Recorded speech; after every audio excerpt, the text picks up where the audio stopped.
Dito, rooted in Christ, growing in grace. So, ibig sabihin, pag nakatanim ka kay Kristo, ang biyaya niya ang magpapalago sa iyo. Nakita niyo ba ang words natin diyan? Wala. Puro kay Kristo yan. Amen? Ang atin lang ay mag-response sa kanyang pinagagawa sa atin. Okay? So, at acknowledge din natin, history lang dito sa Yapak, nagsisimula tayo dito sa tawag dito puno lang. Ba sa ilalim ng puno, nagsimula dati. Ito, sina Sister Jinky, nagsimula. Sister Mehan, yung mga original na talagang nagsimula pa. Sina Sister Tess, no? Sila dito, puno. At saka higit, papasalamatan natin ang Panginoon sa buhay ng may-ari ng lupa na ito, na talagang hinipo ng Lord ang puso niya. Siguro, hindi po ni Lord ang puso niya kasi nakita niya dito, pinagamit niya dati, kubo pa lang yung dati, no?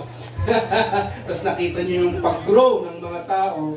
And then, hanggang dumating ang punto na i-donate niya po itong place na ito na tinatayuan itong church. Palakpakan po natin si Nanay Arin sa Panginoon sa buhay ni Nanay Arin. Kagara family actually kay Father Dave. So napakabuti po nila kasi naniniwala ako 2021 nag-start. Okay, so 5 years ngayon at nagkaroon ng 5 taon na pagtatanim.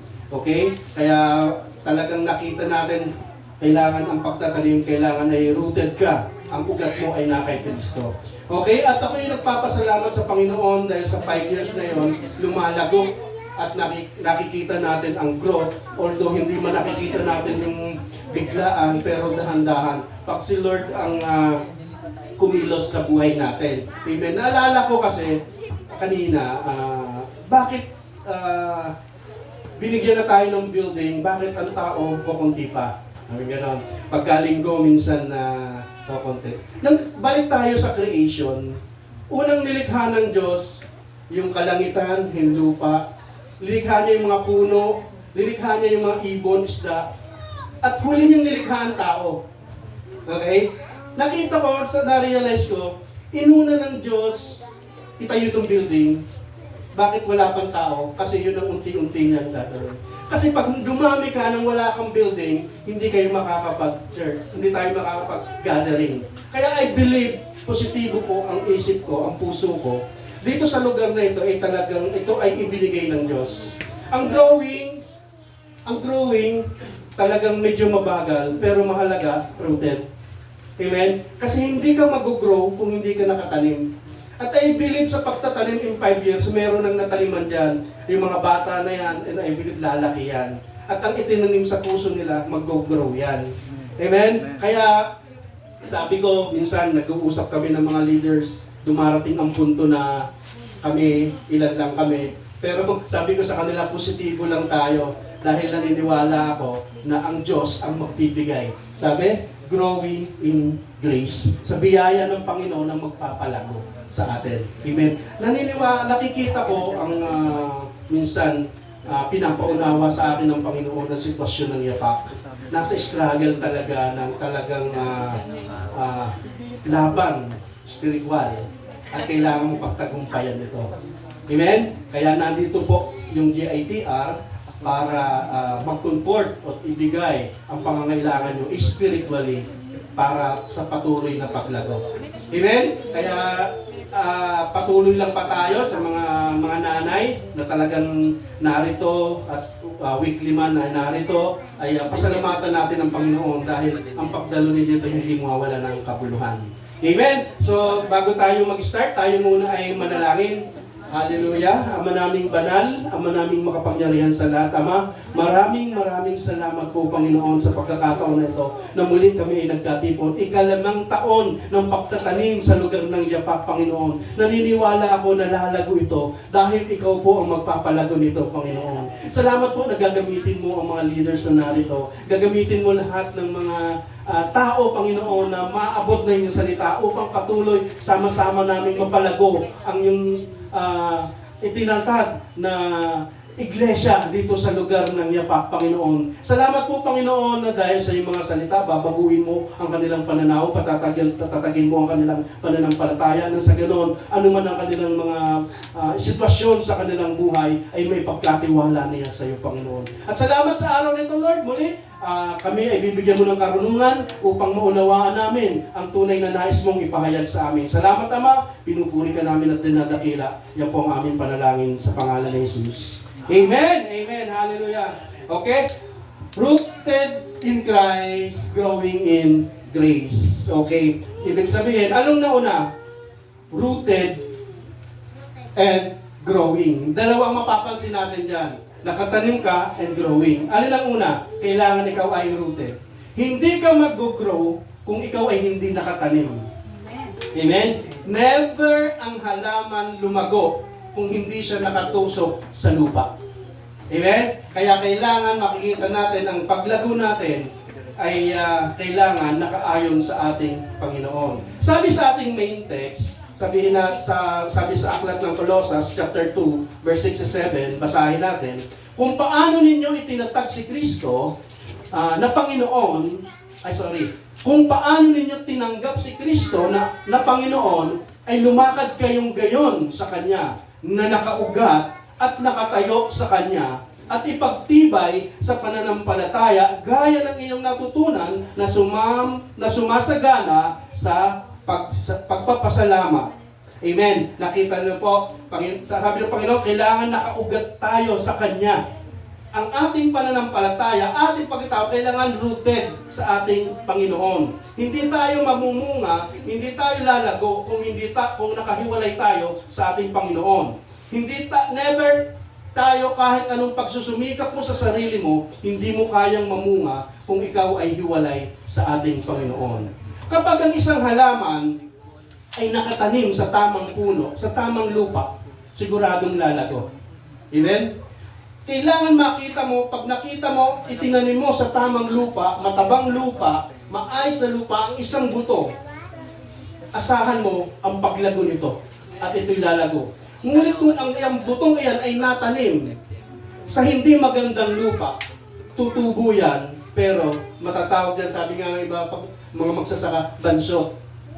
Hindi lalaki. Mamumunga siya pero ang pangit ng bunga. Okay, may growing din. Kaya lang, hindi maganda ang growing. Bakit? Nasa maling lupa. Pag nasa tamang lupa ka, kahit yan sabing matagal yan tumubo, at nasa tamang lupa ka, lalago yan. At siguradong lalago yan, mamumunga, at magiging masagana. Bakit? Nasa tama kang lupa. Ganon din sa atin, kailangan nasa tama tayong pananampalataya. At sino yun? Si Kristo. Pag si Kristo ang ating pinananampalatayanan at ang Diyos ang ating nasa puso, ang growing mo, malago ka. Hindi ka mamumroblema, yung mga problema natin ngayon, hindi ka mag-aalala. Bakit? Nakikita mo si Kristo, siya ang magpo-provide ng lahat mong pangangailangan kasi growing ka. Bakit hindi lumalago yung mga halaman na hindi nakatanim sa tamang lupa? Bakit? Wala silang nutrient na natatanggap. Sa halip na lumaki, pababa. Lumalaki siya, hindi pataas. Palapad hanggang sa hindi mamunga. Amen? Kaya dapat nating matandaan na ang ating pananampalataya ay nakatuon laging sa ating Panginoon. Dahil ang paglago natin ay nasa ating Panginoon. Rooted in Christ. Kailangan rooted tayo. Sa Diyos tayo nakatanim. Nang sa ganon, naroon ang ating paglago. Alam mo, basahin natin sa aklat ng Awit, chapter 1, verse 3. Katulad niya ay punong kahoy sa tabi ng isang batisan, laging sariwa ang dahon at namumunga sa takdang panahon. Anuman ang kanyang gawin, siya ay nagtatagumpay. Hallelujah. Nakita nyo, pag nakatanim tayo sa tamang taniman, sabi, namumunga ito sa tamang panahon, tamang oras, eksakto, at yan ang sabi, anuman ang kanyang gawin, hindi siya ay nagtatagumpay. Ibig sabihin, pag nasa tama kang pananampalataya, anumang struggle mo sa buhay, magtatagumpay ka. Kung ano man pinagdadaanan niyo sa buhay ngayon, kung ano man sistema sa buhay niyo ngayon, siguradong magtatagumpay ka kung nasa tama kang pananampalataya at kilala mo kung sino ang pinananampalatayanan mo. Yun ang pinakamahalaga. Doon tayo rooted, doon tayo nakatanim. Kanino? Kay Kristo. Amen? Kasi sabi, para tayong nasa puno, yung nakita mo yung kahoy, puno na nasa tabi ng lahat ng nutrients, matatanggap niya hanggang sa lumago. Pero sabi ko nga kanina, pag nakatanim ka sa maling lupa, hindi ka maglalago. Okay? Pansinin natin ang dalawang sinasabi natin, rooted and growing. Sabi dito, rooted in Christ. Ibig sabihin, nakaugat kay Kristo. Basahin ko muli sa verse 7, rooted and built up in Him, strengthened in the faith as you were taught, and overflowing with thankfulness. Na Tagalog, na nakaugat at nakatayo sa Kanya at pinagtitibay sa pananampalataya gaya ng inyong natutunan na sumanggana sa pagpapasalamat. Amen? Pag ikaw ay rooted kay sa ating Panginoon Kristo, ikay mapagpasalamat sa lahat ng bagay na meron ka. Hindi ka nagwo-worry bakos ikaw ay nagagala. Hindi dahil wala ka, dahil may Kristo na nagsusupport sa iyo. Kasi yung nutrients ng Panginoon na nakatanim, nakaugat ka doon, sigurado masagana yan at mamumunga ka ng maganda. Kasi nga ang ugat na pinagmumula ng ating buhay, ay yun ay sustansya. Yung mga nahihigop niya, sustansya yun, na ibinibigay niya sa kanyang sanga hanggang sa mambunga ng sagana. Ganon din sa ating Panginoon. Pag ikaw ang nakatuon ka ang buhay, ang isip mo kay Kristo, sigurado ang growth mo, wala kang pag-aalala, wala kang takot. Ngayon, dito sa atin, sasabi ko nga, at aaralan natin is rooted. Itong Yapak, itong church ng Yapak, this is rooted. Naniniwala ako, mga nakatanim na yan sa puso ng bawat isa. Maaaring ngayon mabagal ang paglago. Maaaring mabagal ang pagtubo. Pero I believe, sabi nga, faith comes by hearing and hearing by the Word of God. I believe narinig na nitong lahat. I believe na naunawaan na nitong lahat. Ang kailangan na nilang nito ay ang paglago. Ang paglago ay hindi ganun kabilis. Mayroong mabilis tumubo na halaman, may mabagal na tumubo na halaman. Pero ang magandang balita, lumalago. Hindi natin ang nararamdaman o nakikita ang paglago nila, pero naniniwala ako, yan ay nakatanim at unti-unti may process na nangyayari sa buhay niya. Amen? Ang aking pong faith, ang aking paniniwala dito sa lugar ng Yapak, marami na po ng taniman. Maaaring sila merong pinagdadaanan sa ngayon at maaaring nakikita natin na hindi pa nila masyadong naunawaan. Pero yung tamang harvest nito, ang tamang pag-harvest nito ay darating sa lugar na ito. Amen? Alam ko na ang Panginoon ang nagtatag ng church na ito at siya rin ang magpapalago. Pag Diyos ang nagtatag, Diyos ang magpapalago. Siya ang magdadagdag at siya ang papasuccess. Amen? Kaya nga sabi dito, bakit kailangan, tanda natin, bakit kailangan natin na nakaugat tayo kay Kristo? Itong isipin natin, bakit kailangan ang bawat Kristiyano ay rooted in Christ? Bakit? Sabi sa Colossians chapter 2 verse 8, sabi dito, mag-ingat kayo upang hindi kayo mabihag ninuman sa pamamagitan ng walang kabuluhan at madayang katuruan na hindi kay Kristo nagmula, kundi sa mga tradisyon ng mga tao at sa mga alituntunin ng mundong ito. Ito ang pinapawarning sa atin ni Pablo. Kailangan na kay Kristo ka nakatanim, rooted ka sa Kanya para hindi kayo malinlang ng sino man.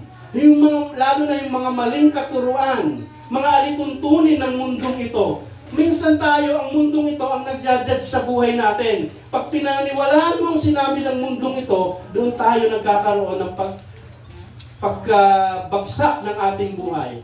Pag sinabihan ka ng tao na hanggang dyan ka lang, yan ang mangyayari sa iyo, wala ka ng pag-asenso, at hindi ka rooted kay Kristo, maaaring madaig ka niyan. At iyon ang paniniwalaan mo.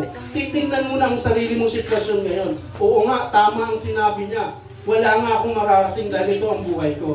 Hindi mo tiningnan ang sinabi sa iyo ng Diyos. Ang sabi ng Diyos na tinanggap mo siya at sumampalataya ka sa Kanya, sinabi niya, pinagpala kita, pinaburan kita, pinatawad kita, at ibinigay ko sa lahat ng pangailangan mo. At ikaw ay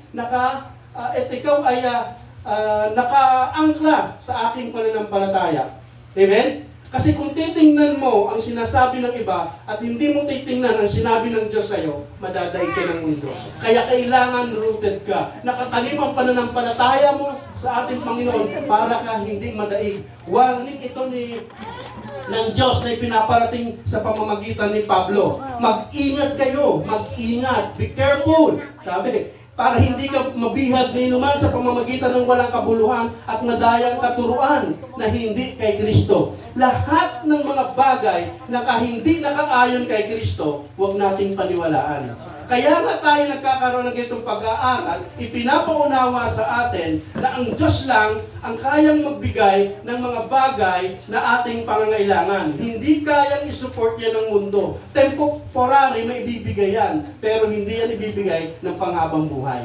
Amen? Kasi sa ating Panginoon, walang imposible sa Kanya.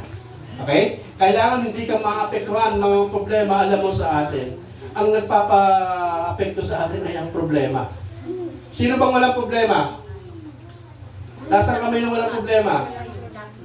Wow, walang mga problema. Praise God! Praise God! Palakpakan natin mga walang problema. Ako lang ba may problema? Alam mo, nakakatuwa kasi ako lang may problema. Anyway, alam ko, siguro nahiyaman tayo magtaas, pero lahat tayo may problema. Pero katulad ng sinabi, if you are rooted in Christ, hindi ka maapektuhan ng problema. Ang problema, inaalaw yan ng Diyos. Pero hindi yan galing sa Diyos. Bakit niya inaalaw? Sabi ng pinag-aralan na natin, kailangan para maging makilala mo si Kristo at maunawaan mo kung gaano ang kanyang kapangyarihan sa buhay mo. Amen? Kaya nga, sabi dito sa, sabi sa awit 1:3, katulad niya ay punong kahoy sa tabi ng isang batisan, laging sariwa ang dahon at namumunga sa takdang panahon. Ano man ang kanyang gawin, siya'y nagtatagumpay. Ano mang gawin mo, magtatagumpay ka. Yun ang tatandaan mo. Ano ba, magtatagumpay ba ako? Bakit ganito yung buhay ko? Sabi niya, ano man, ini, kahit ano. Wala namang in-accept, di ba? Kung ikaw ay na kay Kristo. Amen! Kaya dapat, lagi tayong nananatili kay Kristo. Huwag natin tingnan ang problema, tingnan natin si Kristo. Nang sa ganon, hindi tayo magkaroon ng doubt sa ating pagkatao. Amen? Kaya nga, sabi dito, sabi ko kanina, growing. Yan, nakita na natin. Rooted in Christ. Yan, dapat tayo, nakaroot tayo lagi sa ating Panginoon. At hindi tayo tawag dito, nag-aalala, nababahala, o nag-aalala sa lahat ng ating panginangan. Hindi ka naapektuhan ng problema kasi ikaw ay nakaugat sa ating Panginoon. Kaya lagi nating tandaan na tayo ay rooted kay Kristo. Sinong mga rooted kay Kristo? Amen! Amen! Palakpakan mo sa sarili mo. Dahil ikaw ay rooted. Pag ikaw ay rooted, lahat ng gagawin mo magtatagumpay. Amen? Yan tandaan. Pangalawa, dalawa lang naman itong bagay na inaaral natin. Una, rooted. Pangalawa, growing. Pag ikay rooted, sigurado mag-grow ka. Dahil sabi ko kanina, never nag-grow pag hindi ka nakatanim. Ang walang ugat, kailanman hindi iyan lalago. Amen? Kasi ang lumalago lang ay may ugat. Pagka lumago ang walang ugat, anong tawag doon? Peke. Kasi pag alam mo ba yung Christmas tree? Peke yan, walang ugat. Pero linalagyan natin ng mga peke na bunga. Pag peke ang puno, peke din yung bunga yan. Tandaan mo. Amen? Ganun din ang tao. Pag hindi ka tunay kay Kristo, ang ginagawa mo ay peke. Iyan ang katotohanan. Kasi hindi mo kayang gumawa ng mabuti kung hiwalay ka kay Kristo. Wala kang magagawa. Iyan tandaan mo. Sabi sa John 15:5, wala kayong magagawa kung kayo ay hiwalay sa akin. Amen? kahit anong mabuting ginagawa, hindi iyan mapiplease si God para sabihin na ikaw ay na kay Kristo. Dahil hindi iyan nakakalugod sa Panginoon. Sabi ng Diyos sa Isaiah, sabi ng Panginoong Yahweh, anumang mabuting gawa mo ng sarili mong kamay at hiwalay kay Kristo, maruming basahan iyan sa paningin ng Diyos. Amen? Kaya dapat tayo ay rooted kay Kristo. Ang bunga natin ay ano? Totoo. Di ba? Totoo ang bunga natin. Kaya nga, pag nakita nila ang Kristiyano malago, binabato yung bunga. Di ba? Kaya tanda natin, pag binabato tayo ng mga sino-sino dyan, ibig sabihin, malago ka. Amen? Pag malago ka, maraming naiinggit. Binabato ka. Pero ano bang ibinabalik pag ikay malago? Yung bunga ang binabalik sa iyo. Hindi yung bato mo. Di ba? Pag binato ka, babato sa iyo yung bunga niya. Kasi ganoon ang mga tunay na rooted, namumunga ng totoong bunga. Amen? Kaya nga, sabi dito sa 2 Peter 3:18, but grow in the grace and knowledge of our Lord and Savior Jesus Christ, to Him be glory both now and forever. Amen. Sabi sa Tagalog, subalit lumago kayo sa biyaya at sa pagkakilala sa ating Panginoon at tagapagligtas na Hesus Kristo.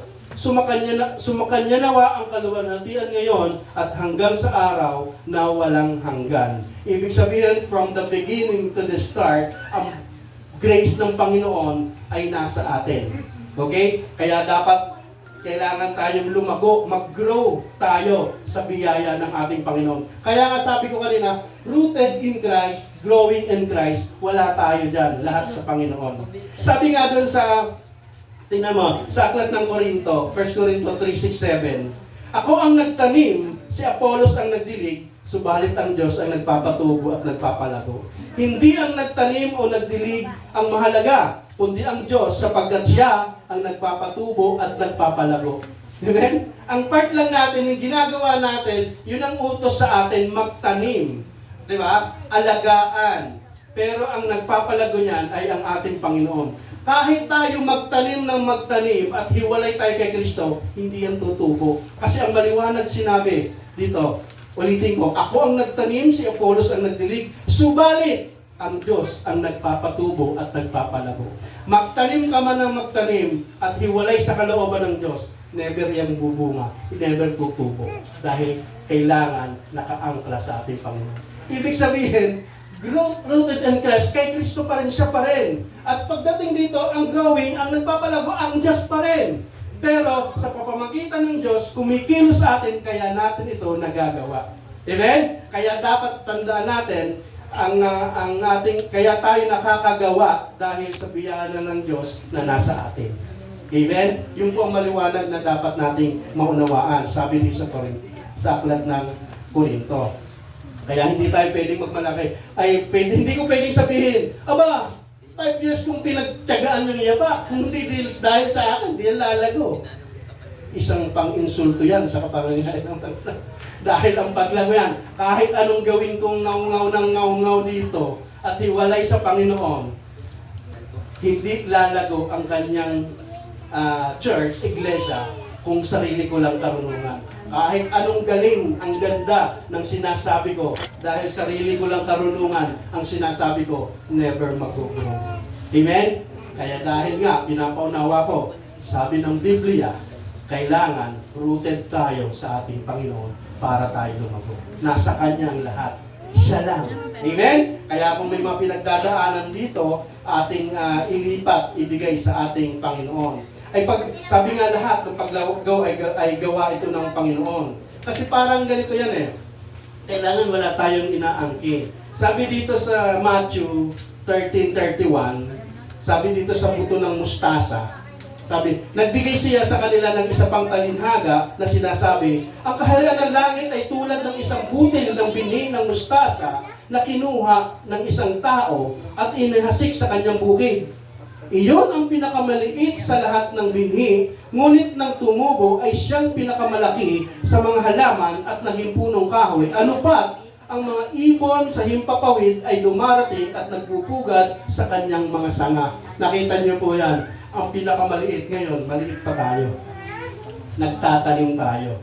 Itinatanim natin ang salita ng Diyos. At then I believe, ang mga salita ng Diyos na narinig nila, tutubo yan sa kanilang puso. Ano ba? Ang mga ibon daw, ibig sabihin, pag ikaw ay lumago, tumubo, maraming makikinabang sa'yo. Sabi nga halimbawa, yung pinakamaliit daw na punong mustasa, naging kahoy, ano pati yung mga ibon ay namumugad. Ibig sabihin, napapakinabangan ang maliit na puno na yon. Pag lumago tayo, alam mo, pag ito, tinanim natin, lumago, at itong kanyang iglesia ay lumago, magiging pakinabang ito sa iba. At maraming maaabot na iba na hindi pa nakakaunawa at nakakilala. Amen? Kaya dapat natin itong maunawaan bilang mananampalataya. Kailangan lagi tayong nakaangkla sa kabiyaya ng ating Panginoon. Kasi siya na ang simula pa lang, siya na hanggang sa huli. Ang Diyos ang nagsimula, ang Diyos din ang magtatapos. Tayo, ginagamit ng Diyos para sa kanyang pamamahala. Kasi ganito sabi nga God working in us, through us. Ginagamit ng Diyos ang kanyang kapangyarihan sa pamamagitan natin. Siya'y kumikilos sa pamamagitan natin. Kaya yung ginagawa natin, hindi na tayo, kundi siya na gumagawa sa atin. Kaya tayo nakakagawa ng mabuti, dahil tayo rooted sa ating Panginoon, lahat ng ating ginagawa ay dahil sa Kanya. Tandaan mo, nung hindi ka pa naman kay Kristo, hindi ka naman nagiging mapagbigay. Di ba? Hindi ka naman nagiging mapagmahal. Dahil nga si Kristo ay nasa iyo, tinanggap mo ang pag-ibig ni Kristo, nakakapagmahal ka rin sa kapwa mo. Yun. Kaya tayo nakakagawa ng mabuti dahil kay Kristo. Siya ang simula, yung pananampalataya na tinanggap natin sa Kanya. Siya rin ang magtatapos hanggang kamatayan natin, yung pananampalataya sa Kanya. Amen! Kaya nga, huwag nating tingnan ang maliliit na simula. Huwag nating tingnan ganito ang church. Ang yapak, maliit pa lang yan. Okay? Kukunti pa lang yan. Ilan pa lang yan? Si Sister Mean, Sister Jinky, si Sister Eileen, si Sister Tess. Lilima man sila o aalin sila. Alam mo, times 50 yan. Expand natin to dahil alam ko sa kanilang buhay, nakatanim na sa kanila ang salita ng Diyos. At hindi na ito mawawala. Sa lahat, hindi lang sa kanila, sa lahat ng nakakarinig ng mensahe ng ating Panginoon. Amen? Kaya lagi tayong maniwala, manatili tayo sa katotohanan, maniwala tayo sa ating Panginoon. Huwag matangay sa mga maling katuruan. Huwag tayo matangay sa problema natin ngayon. Dahil ang Diyos, pag sinabi mo God will provide, maniwala ka na ito'y Kanyang ipoprovide. Wala namang masama God will provide. Tingnan nga natin. May mga ganon, di ba? Wala namang masama. Subukan ko nga. Sabi ni Brother Romy, God will provide. God will provide naman ako. Bakit wala akong na-provide? Kasi yan, kailangan na ay pananampalataya. Pag in-speak mo, paniwalaan mo. Speak what you believe and believe what you speak. Paniwalaan mo ang sinabi mo. Pag sinabi mo, i-declare mo yan sa Panginoon. Pag dineclare mo, i-claim mo na makukuha mo. Amen? Yun ang katotohanan na gusto ng Panginoon. Kaya tayo nagdududa Sabi ko ganito bakit wala pa rin? Kasi hindi natin pinaniniwalaan. Amen? Palakpakan natin natin Panginoon. Hallelujah! Hallelujah! Napakabuti ng ating Panginoon. Kaya nga, sa pagdiriwan natin ng anniversary ng ating Yapak anniversary, ay dapat nating itatak na tayo ay hindi pa tayo ganun, sinasabi nga, hindi pa man tayo ganun ka-grow. Huwag natin tingnan ang grow, ang growing. Tingnan natin ang rooted ka ba? Kasi kung maghahanap ka ng growing at walang rooted, hindi yan mag-grow. Kaya tingnan natin muna, tayo ay nakatanim ba kay Kristo. Yung mga bata na yan, I believe na kung naririnig nila ang salita ng Diyos, hindi yan mawawala ng kabuluhan. Maaaring para silang hindi nakikinig, parang tingin mo'y walang pakialam, pero ang banal na espiritu, ang salita niya, pag pumasok yan sa kanila, darating yan at lalaro sa kanilang buhay. Amen? Ganyan ka kapangyarihan ng salita ng Diyos. Pag nagsalita ang Diyos, totoo yan, maniwala lang tayo. Amen? Kaya dapat tanda natin sa ating buhay, kailangan nakaugat tayo kay Kristo. Ang Diyos lagi ang nagpapalago at dapat lumalago tayo dahil sa Kanyang biyaya. Sumasagana tayo dahil sa Kanyang biyaya. Amen? For the glory. Rooted in Christ, growing in Christ. Di ba? Hindi naman rooted in Christ, growing ni Romy. Hindi naman, di ba? Pangit yun, pagka gano'n. Kaya, rooted in Christ, growing in Christ. Dahil ang Diyos lahat ang kumikilos. Amen? Kaya tandaan natin yan. Hindi tayo lumalago sa sarili nating lakas. Ang Diyos lang. Kaya nakita nyo, ang yapak hindi mahirap. Hindi ako naniniwala hindi mahirap ang yapak. Amen? I-claim nyo yan. Mahirap bang yapak? No. Nakikita nyo ngayon, hanggat may lumalabas sa ilong nyo na hininga, mapalad kayo. Okay? Hindi kayo mahirap. Huwag yung paniwalaan yung kahirapan. I-rebuke nyo yan. Okay? Paano kung mayaman? Wala nga akong sasahin mamaya. Huwag mong paniwalaan. Ilang taon ka natin, Tess? 46 ka nang pinagpapahala ng Diyos. Hindi mo nakikita yan? Ang iba, 30 pa lang, wala na. Nasa ano na. Pero ikaw, nang buhay ka, nakatayo ka ngayon, hindi ka mahirap. Huwag niyong titingnan ng wala kayo, tingnan mo ang meron ka. Anong meron ka?